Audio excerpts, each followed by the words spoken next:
yakin pana muna duduk kini tak do nama mikian utang.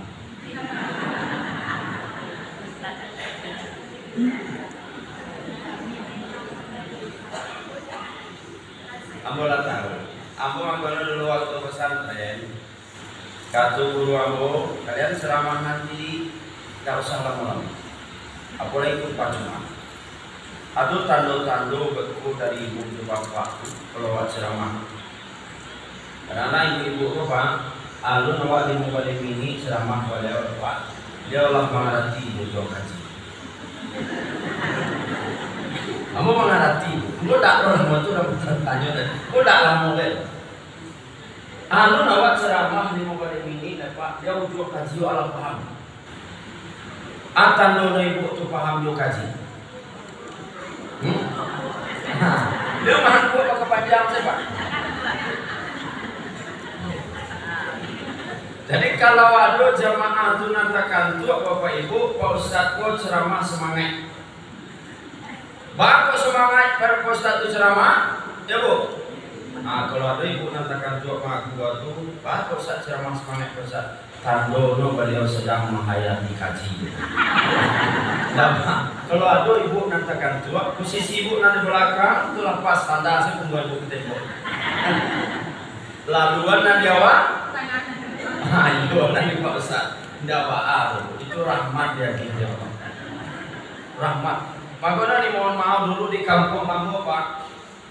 Jadi cerita sekitar buku kamu.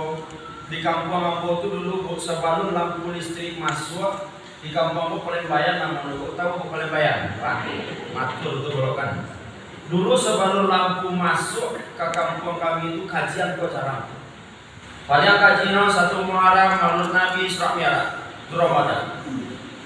Lampu dak tu. Tapi para seorang ni Pak sekali-sekali mengaji masjid musola dak rancang. Bahkan musola tu ada dan balantai palupuh, ibu tahu palupuh tak? Dari batu engkau macam campur, palupuh tu pun orang cair ni.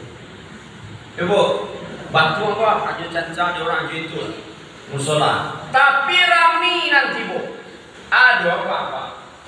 Bela panu musola kau sadono dari pintu belakang apa nak muin ada apa-apa. Talambe surang. Dek dia ko aru dia nak menangakan kaji Pak, kak pakai baik dia pakai sawang pakode je.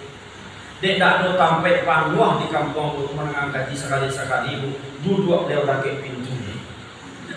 Dewo, duduk lawas selo kai ko pakai sawang di pintu tu. Ceramah Pak Ustaz saya itu tentang kematian. Lu bahasa dia Pak tu tentang kematian. Faida ja'ajalum la yastaghfiruna wa la yastaqdimun. Ambil cuplik ayat Pak guru kamu.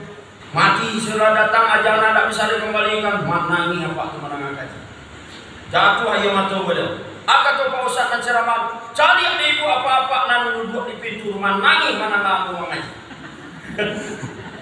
Oi, tak makan di beliau kaji Pak Ustaz. Lah 3 kali Pak Ustaz ko ceramah Pak pengajian model itu menangi beliau menunjuk tangan beliau lah duduk di pintu Pak Ustaz ambo nak menang kaji Pak Ustaz menangi kebetulan beliau tadi bu pada ceramah kok sawah tu beles tapi bu tu beles lupa memakai anak Sarawak dalam dek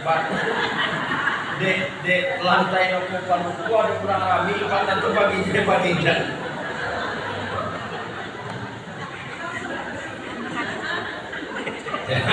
jadi apa syukur bawa ini Pak